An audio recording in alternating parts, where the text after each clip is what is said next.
Let's be seated, please.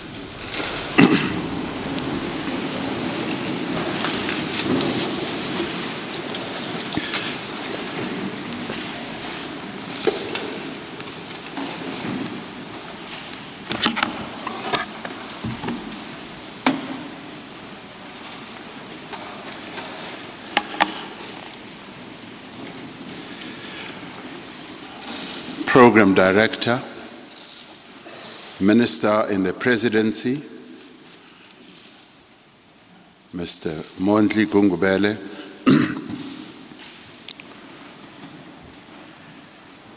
Dr. Ian Mayer, the MEC for Agriculture, representing the Western Cape Government,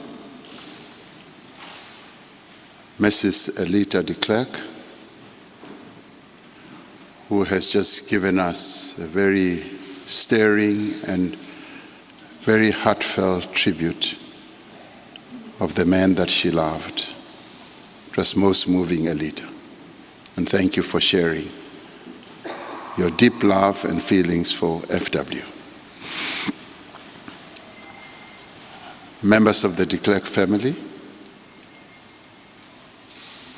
the leadership of the FW de Klerk Foundation,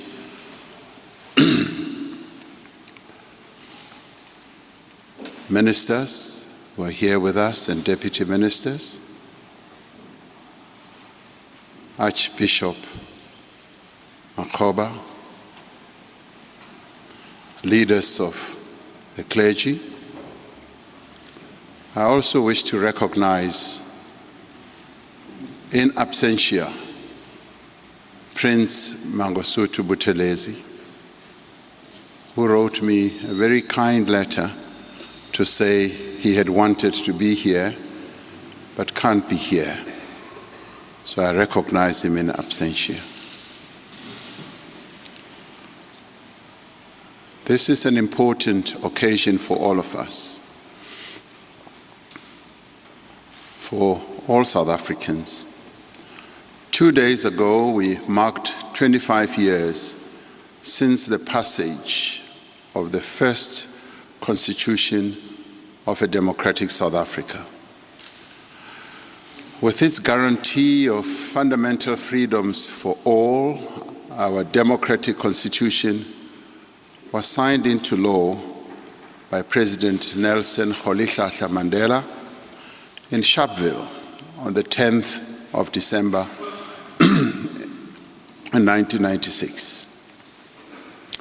The Constitutional Assembly, which I led together with Leon Wessels, had decided that this pivotal moment in our history should be memorialized by the signing of the supreme law of our democracy at the place where the human rights of our people had been violated.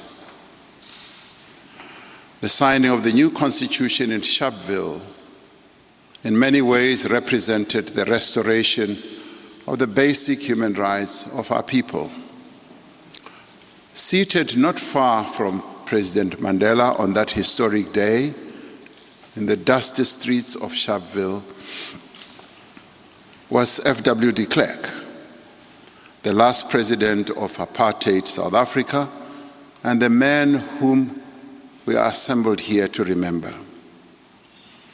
His presence on that day to bear witness to the signing of the Constitution that would be the foundation of a free South Africa was deeply significant. His presence was a measure of the changes that had taken place in our country in the passage of only a few years. Some of the relatives of the 69 people who were massacred at Sharpeville were also seated in the audience together with F.W. de Klerk. It must have been a somber moment for him. It must also have been a moment of deep reflection. It spoke of a journey that South Africans had traversed over many decades, a journey from the darkness of subjugation and exploitation and humiliation of a people into the light of freedom, democracy, and equal rights. In many ways, the journey of our nation was not unlike the path that the life of F.W. de Klerk followed. Born into white privilege, as well as power, raised in the ideology of racial superiority, committed to the defense of an abhorrent and inhuman system, F.W. de Klerk would come to play an important role in our democratic transition. On the day our new constitution was adopted by the Constitutional Assembly, I said when I spoke as chairperson of the Constitutional Assembly that this document we were adopting was the real birth certificate of our nation, a nation of free and equal people. Speaking on the same occasion, then Deputy President Thabo Mbeki said, "The Constitution whose adoption we celebrate constitutes an unequivocal statement that we refuse to accept that our Africanness shall be defined by our race, our color, gender, or historical origins." He went on to say, "It seeks to create the situation in which all our people shall be free from fear, including the fear of the oppression of one national group by another, the fear of the disempowerment of one social echelon by another, the fear of the use of state power to deny anybody their fundamental human rights, and the fear of tyranny." And from across the aisle in our Parliament chamber, representing the National Party, the party that had for nearly half a century held the country in an iron grip of racial tyranny,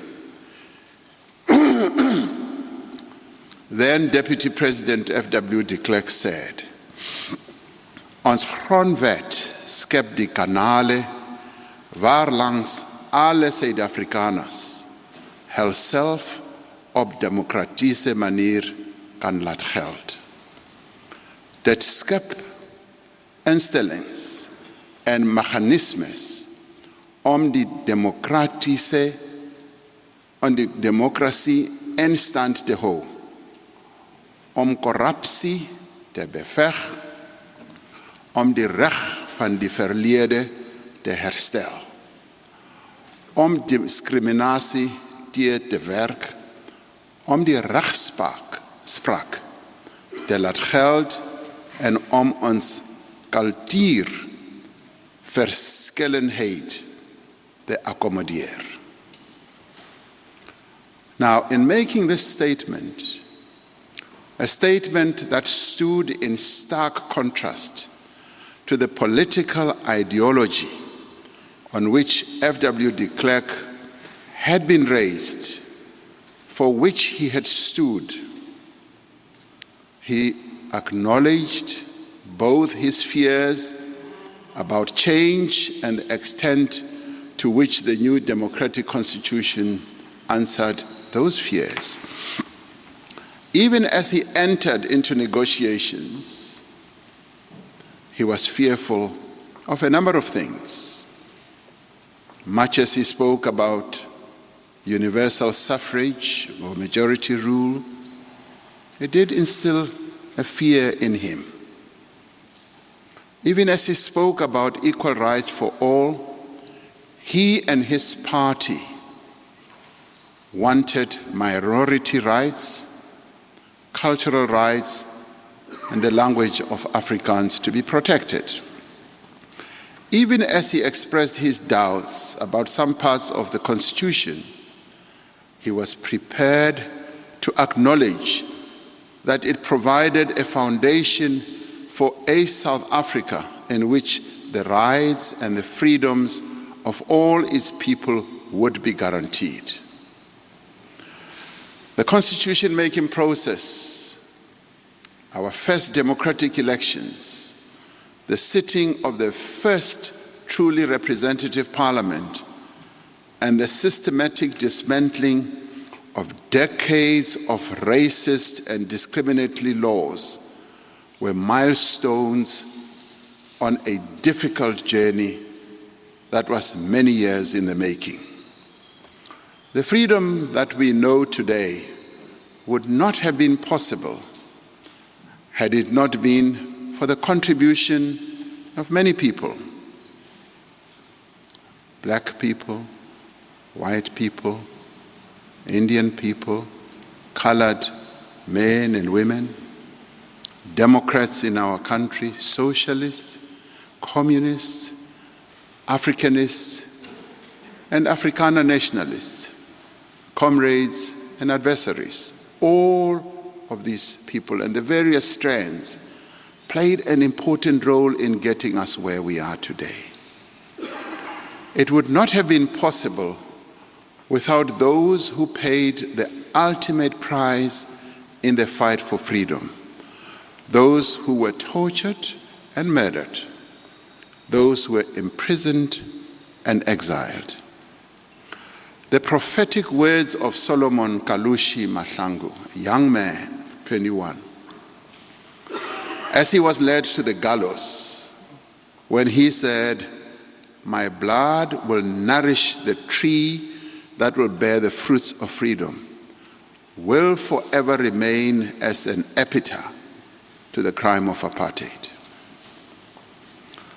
Our freedom was also made possible by many people around the world, in African countries, that rallied to the cause of freedom in South Africa as they became convinced that apartheid was indeed a crime against humanity.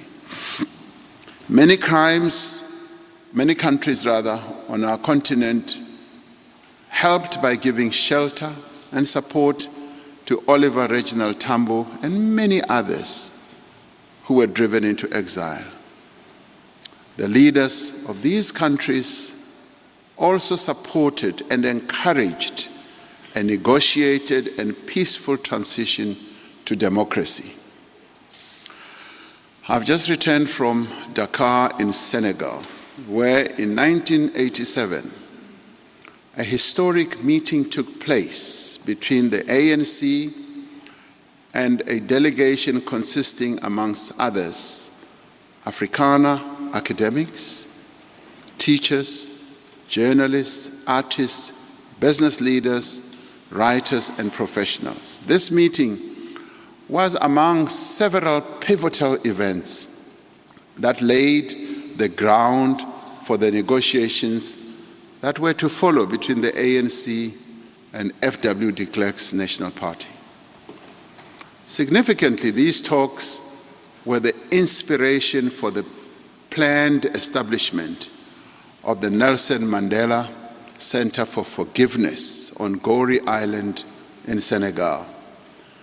Gorée Island was one of many sites, possibly the most horrific site in the world, where millions of Africans were sold into slavery, demonstrating by setting up this center, demonstrating the embrace by many on the African continent, the concept of reconciliation and forgiveness over hatred. It is something that we need to take an inspiration from, program director, as we advance the project of national cohesion in our own country. Those many Africans have been brave enough after centuries of slavery, to want to set up a center of forgiveness on Gowrie Island and name it after Nelson Mandela, the father of our nation. The fact that it was the struggles of the South African masses that forced the perpetrators of apartheid to the negotiating table does not render this contribution any less significant, nor their pragmatism any less genuine. They were prepared to put aside their differences and were ready to talk with their sworn enemies. That is, the National Party was prepared to talk with its sworn enemies, as led and initiated by F.W. de Klerk. The path we followed of negotiation over conflict, of reconciliation over recrimination, was in no small part thanks to the courage and the conviction of F.W. de Klerk. F.W. de Klerk's speech in February of 1990, in which he announced the unbanning of political parties and the release of Nelson Mandela and other political prisoners, was a brave act. In taking this bold step, de Klerk heeded the call by Nelson Mandela, who, while still incarcerated, told the apartheid rulers that the only way to resolve what he called the perpetual crisis in our country was through negotiations between the ANC and the National Party government. In taking such a bold step, F.W. de Klerk went against many in his own party and against many white South Africans who had been taught about the swart gevaar, who had been brought up to fear majority rule and to regard black aspirations as a threat to their way of life, their culture, and their very existence. De Klerk went against elements in his own state security apparatus and against diehards who were prepared to take up arms to preserve the status quo. In the words of Frederick van Zyl Slabbert, his intervention was extremely fortuitous, individual and extraordinarily audacious, and history will surely owes him a debt of gratitude for what he did, close quote.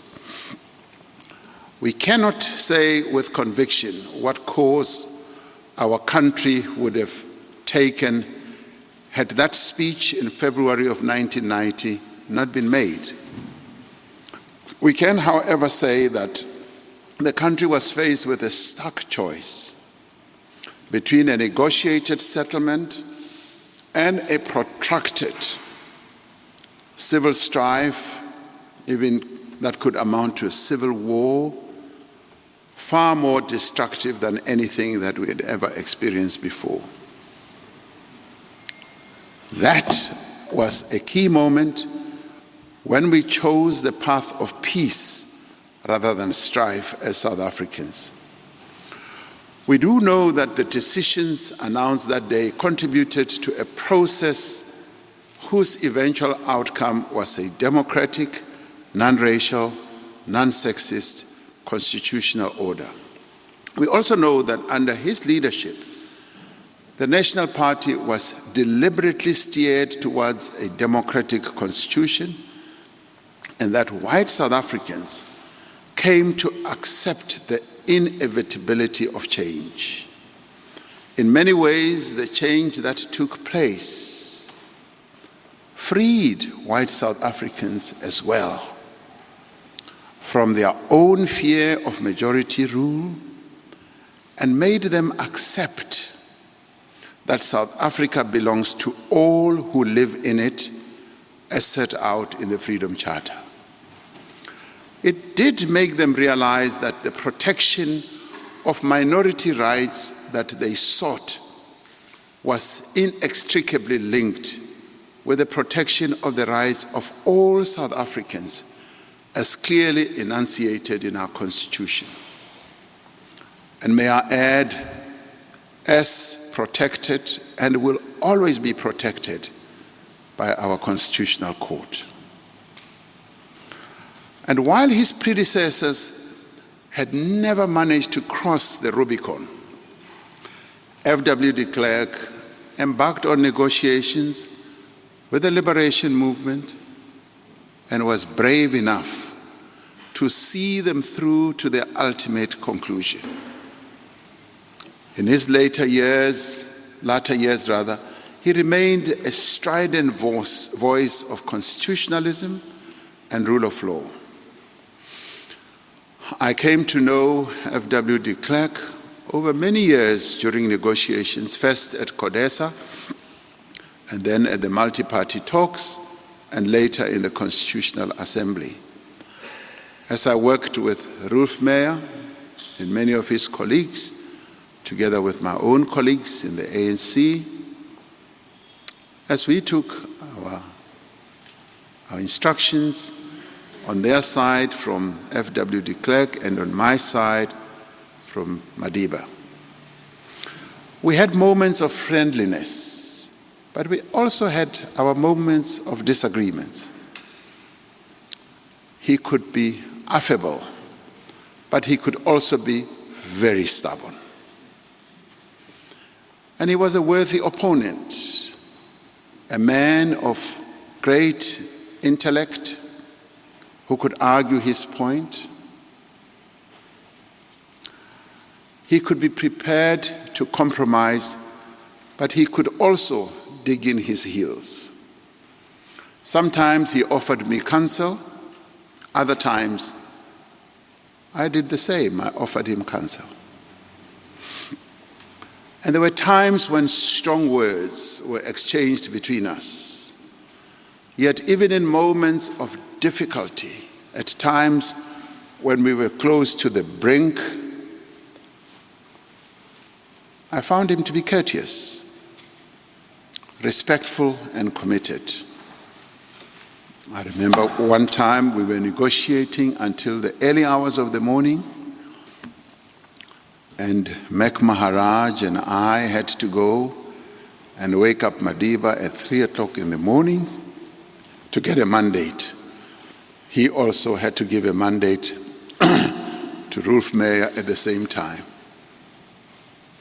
And when we both reported, we said, we found our principles calm, level-headed, and they gave us clear mandates on what should be done. F.W. de Klerk had the courage of his convictions. In remembering F.W. de Klerk and in according him this state memorial service as a former deputy president, we recognize that his contribution and his legacy remains contested. We recall that President Mandela's statement that de Klerk was a man of integrity was put to the test as state-sponsored violence continued to ravage communities in what is now KwaZulu-Natal and Gauteng. We can neither ignore nor must we seek to dismiss the anger and the pain and the disappointment of those who recall the place F.W. de Klerk occupied in the hierarchy of an oppressive state. We must never forget the injustices of the past. We must never forget the atrocities of Boipatong, Bisho, Kwamakuta, Langa, Soweto, and Sharpeville. We can never forget the lives that were lost, the families that were torn apart, the land that was taken, the livelihoods that were destroyed because of the implementation of apartheid policies, the rights that were denied and the dreams that were shattered and dashed. We can never forget the humiliation of an entire people, the degradation and the inhumanity and the cruelty. Nor must we ever forget the responsibility that we each bear to consign such suffering and injustice to the past. Each of us has a responsibility to help build a new nation and a new society dedicated to the realization of the potential of all. I forever remember what I saw in Dakar at Goree Island, an island where millions of Africans were sold into slavery. And they have a door, that island which they call the door of no return. But they have been able to say, we must set up an institute, a foundation of forgiveness. In building cohesion in our nation, these are things we should not forget, but we should also take steps to make sure that they do not happen again. Change did not come soon enough for the many South Africans who lost their lives at the hands of a cruel regime. But change did nonetheless come.